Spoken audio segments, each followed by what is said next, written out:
Hello, everyone. This is the Free American Press with your host, Alexander Horat. And today we're joined by my brother, Joseph Horat, who is a microgreen farmer and small farmer here in Tuolumne County. And we're happy to have you on the show, Joe. If you enjoy our content and want to keep seeing amazing guests and insightful conversations, please like this video, share it with friends, and subscribe to the channel. If you'd like to support the channel directly, you can contribute through Zelle or Venmo. Every little bit helps me continue bringing you interesting guests and great content. Thank you so much for your support. Good to be on, Alex. Thank you. Yeah, so could you tell the audience a little bit about the benefits of microgreens for your health and how they're the first stage of the plant?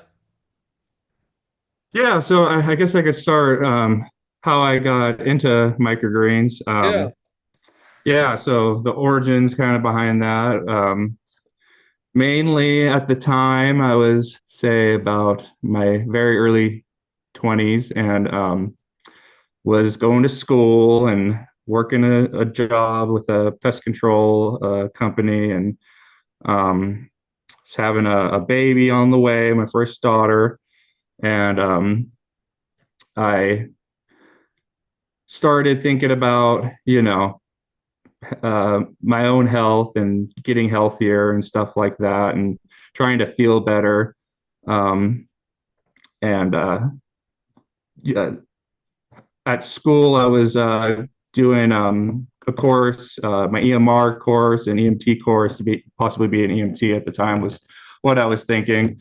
And at that period of time, I was, getting into, eating better and kind of waking up to, our food supply and how it's been tampered with and things like that.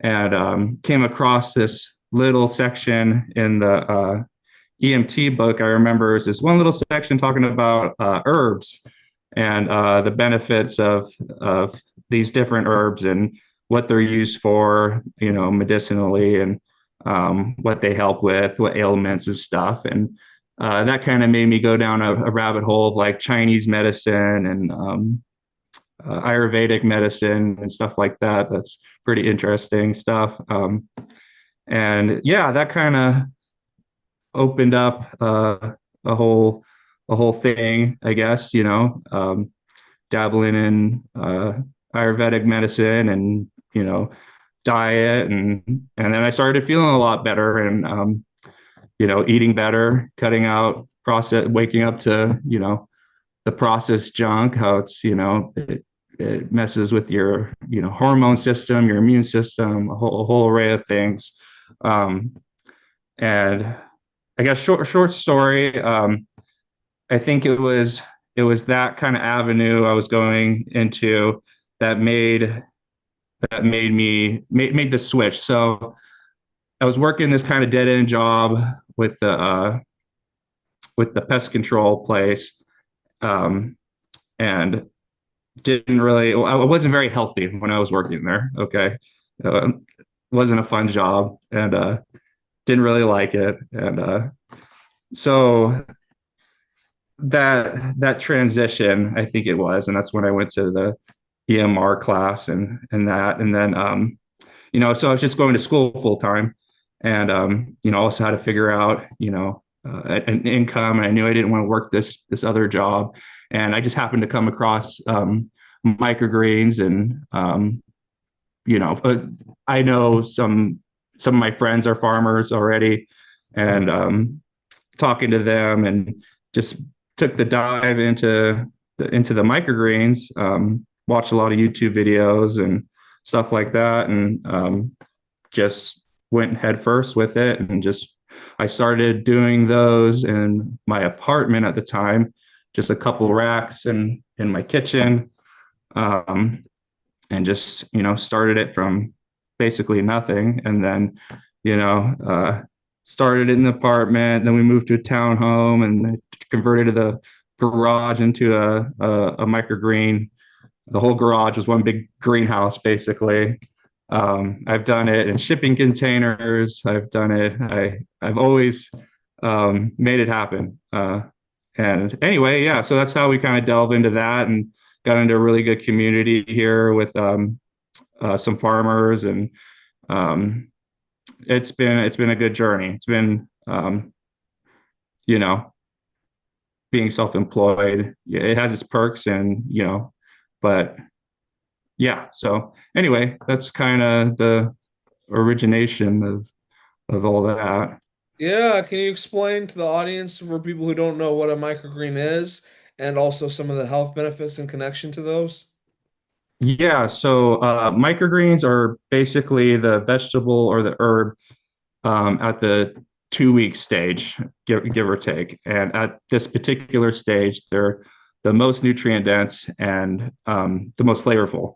So we grow radish microgreens, sunflower, pea, salad mix, mustard greens, like 12 different varieties. And now we are serving our community at the farmers market. We do a lot of the health food stores all in our area, some restaurants, the food distribution program.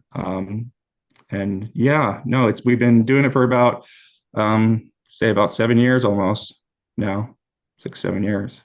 Yeah, definitely. And that's something definitely good for the community. I guess my next question is when you're shopping, what are some of the bad things you look out for? Because to me, if you look at things like Coca-Cola, for instance, that's diabetes water with all the sugar, Sure.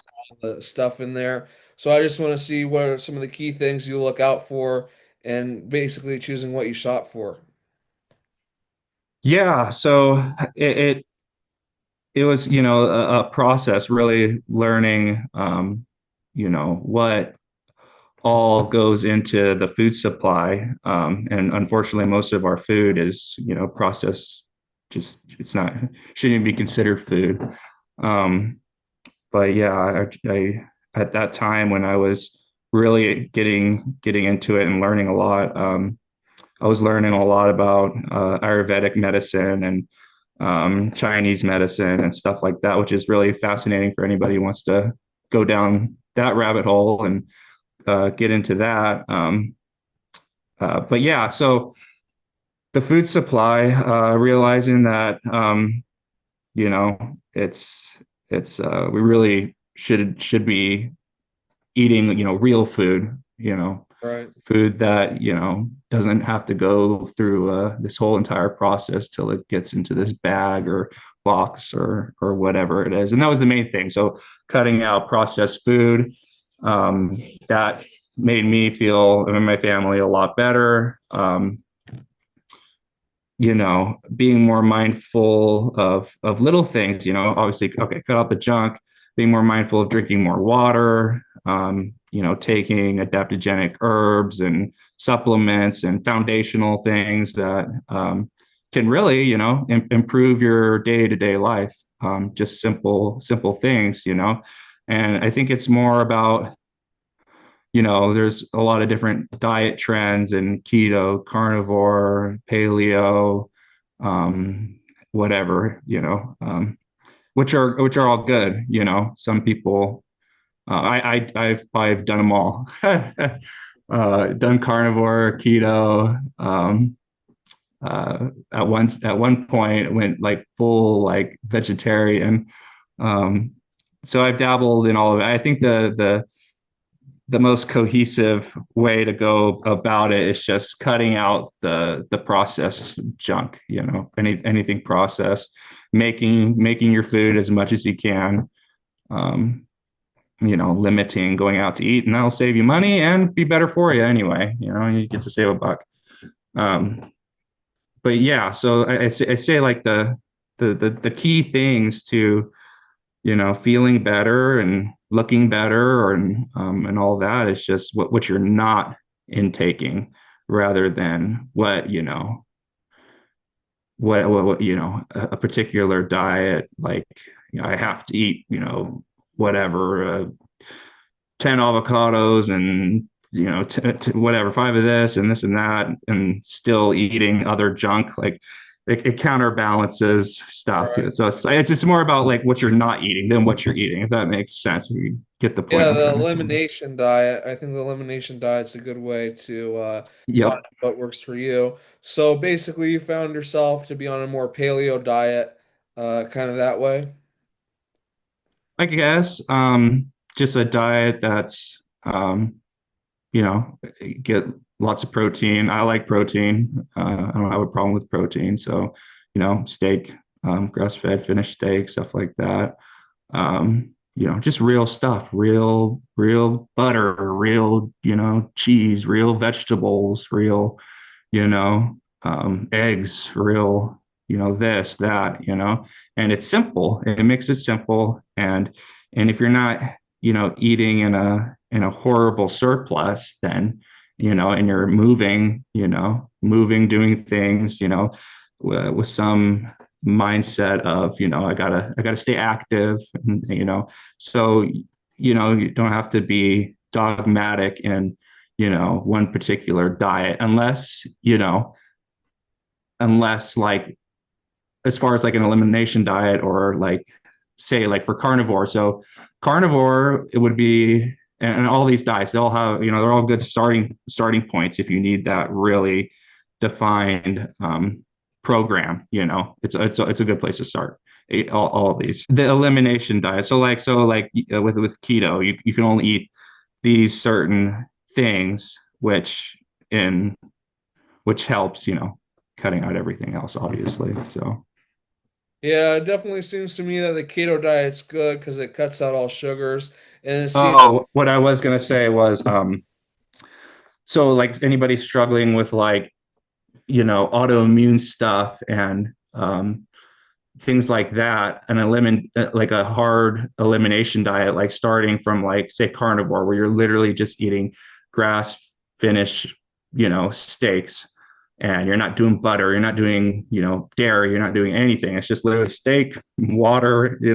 Seems really hardcore, but if your body's in such a response to even the simple foods, if the body has gotten to that point, sometimes like a full elimination diet is a good place to start, because then you can get your body back to baseline and then start incorporating things back into the diet that your body should be able to tolerate. So like some people got to start on a carnivore diet or keto diet to combat something that's going wrong in their system you know yeah, I definitely agree. You need to see what's wrong with you so you can make a solution to the problem. That's why I yeah think an elimination diet is a really good way to do things. So you also work out quite a bit as well. And you like to tell the audience a little bit about your workout routine and what you do there? yeah, anybody can benefit from moving some weight around, and doesn't have to be anything crazy. At least if you're moving more than not throughout your day. And even if you're working like a desk job or whatever it is, making time in the morning to just do a little 30-minute, move some weights around, get on a whatever you like to do. If it's a short jog, walk, hike, I like to ride my bike. So whenever I could get a chance, try to get on the bike and go up the hill. But yeah, movement along with diet is really important just for mental health. I did it mostly for the the mental health, because you feel so much better when you're got some consistency in something like a workout routine or a diet, or you feel a lot better on your day to day, and then it becomes kind of ritual and you look forward to it. Yeah, I definitely agree with you there. So I think we talked about some good dieting strategies and some good workout strategies as well, and the Yeah, benefit. so for anybody out there, just if you're looking to try to get healthy, these different diets, keto, carnivore, paleo, they're all great. They're all great. If it feels overwhelming, just cut out the freaking garbage, cut it all out, and just eat real food. That's the simplest way to start. Just Like real food like that our ancestors could pick or basically get. And I think that sure, cuts out a lot yeah, of the grains. I think the grains are really bad for you. That's only been the last 10,000 years or so that we've been eating grains like we have been and yeah. diet now. We have so much glyphosate in our grains and stuff like the bread here. compared to the bread in Italy. I mean, everybody says the same thing. You know, you go to Italy and it's so much better, but because they're not contaminating it with all these, you know, chemicals that are designed to get you this super sterile product, and uh, I think you know, glyphosate being a huge one has been a huge detriment on, you know, America and to our kids' health, our health. It's really bad shit, really bad stuff.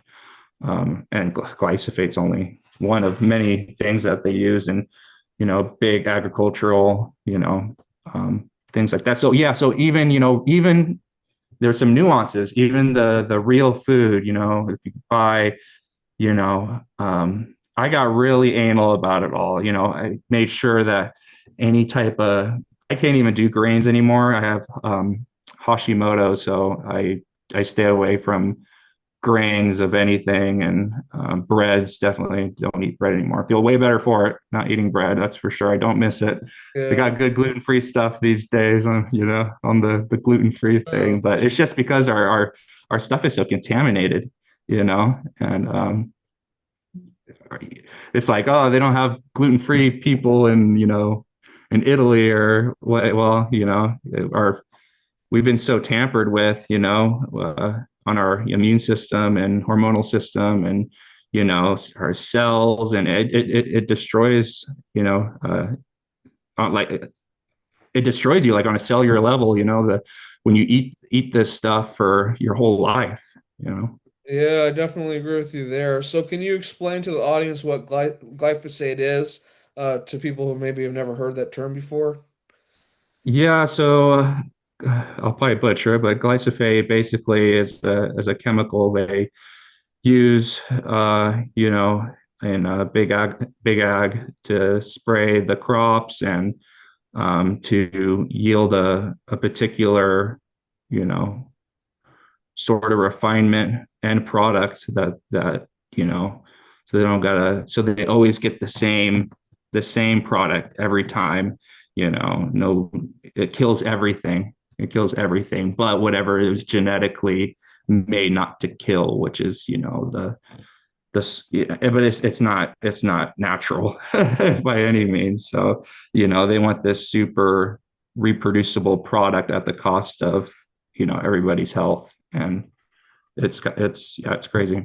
That's pretty sick. So let's talk about more the macro role of farmers. So we see, I talked to a farmer a while back, and he was saying that they plant soybeans in the ground and China buys them before they're even shipped off to China, before they're grown. Yeah. So I just want to get your thoughts on Monsanto's role in a lot of this with their genetically modified seeds, how they're basically poisoning the food supply. Yeah, I mean, Monsanto's been around forever, and we feel like we've heard that name come and go through lawsuits and this and that, and they're still around, right? Yep. Yeah, I don't know what to tell you there.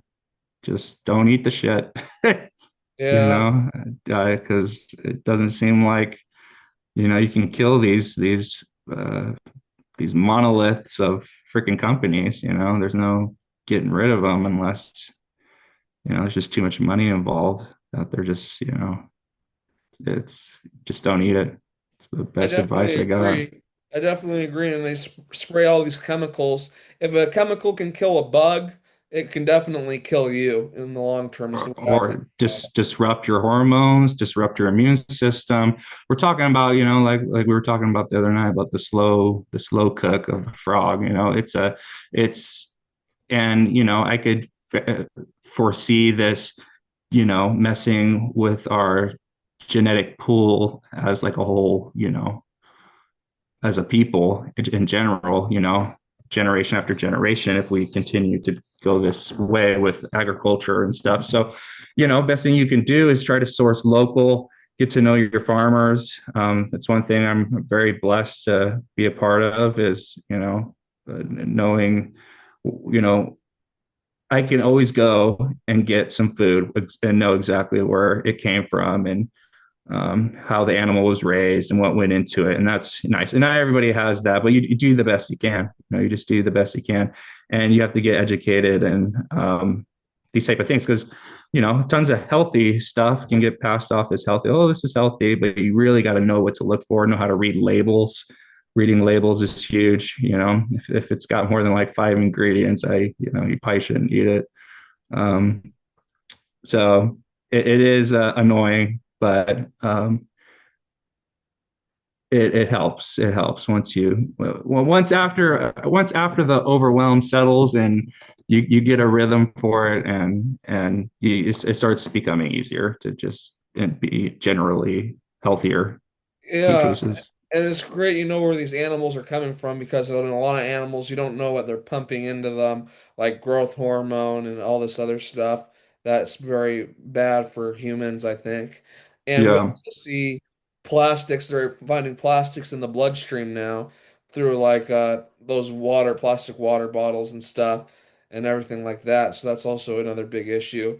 I personally just think if you can just cut out the sugars, cut out the carbohydrates, and stick to the meat-based more diet, I think you're good if you're eating the right types of meat. Of course, you don't want to eat a cow that's been fed exclusively grain all its life. You want the grass-fed, grass-finished, so you know that's a good cow and a good meat. The meat actually looks different from a cow that's been grass-fed compared to one that's been fed grains. Oh, So definitely, definitely. And I'm not dogmatic and like, it has to be centered around a meat-based diet. If you're more, is it pescatarian? What's it called? pescatarians, I think those Is are that people who eat a lot of fish. a lot of, if you're more centered around, like a vegetarian type, diet. There's some things you have to take into consideration. If you're strictly vegetarian, you're gonna have to supplement with essential amino acids and some stuff that you do get from meat. But if you can eat fish, good source fish, obviously, there's a whole nother rabbit hole with that supply. You're If right. you You're don't right about the fish though, because mercury, all that type of stuff. the fish we look at the Japan. Japan has some of the highest life expectancies in the world, and they eat considerably more fish than they do in the West. Yeah, and so I'm not saying you have to be a steak man to have a good diet, and that's the only way to go. You have to have a balanced diet, and you gotta know, yeah, like at one point I was getting healthy, learning about stuff. I was like, oh, I'm gonna go vegetarian because meat's bad, for your cholesterol or what, whatever. There's all these echo chambers of different views, and they all have their points in some areas, uh but yeah, I went vegetarian, was juicing a lot and was feeling pretty good there, for like the first month or so. And then at one point, my bones started to hurt and felt feeling weak. And I don't think maybe it was something I did, but I didn't have a good experience completely cutting out, you know, meat. And as soon as I incorporated back into my diet, I felt immensely better. So that's just anecdote. You know what I mean? Anecdotal, type of scenario. But so you got to listen to your body, is what I'm saying. That's it. And if you are going to be vegetarian, just know what to supplement with. If you can eat fish, eat good source fish, chicken. You definitely want to get wild caught fish, though. The farm fish is Sure. definitely a lot worse than the wild caught. Yeah. Uh, well, that sounds good, Joe. Is there anything else you'd like to add in this video about overall health and food? I don't know. You got any more questions? No, I got all my questions answered. So I would just like to thank you again for coming on the show, Joe. And Yeah. I'd like to thank all the viewers who watched this video. Please subscribe and comment. And thank you all for watching. All right. Thank you for having me on, Alex. Talk to you All right. soon. Thank you.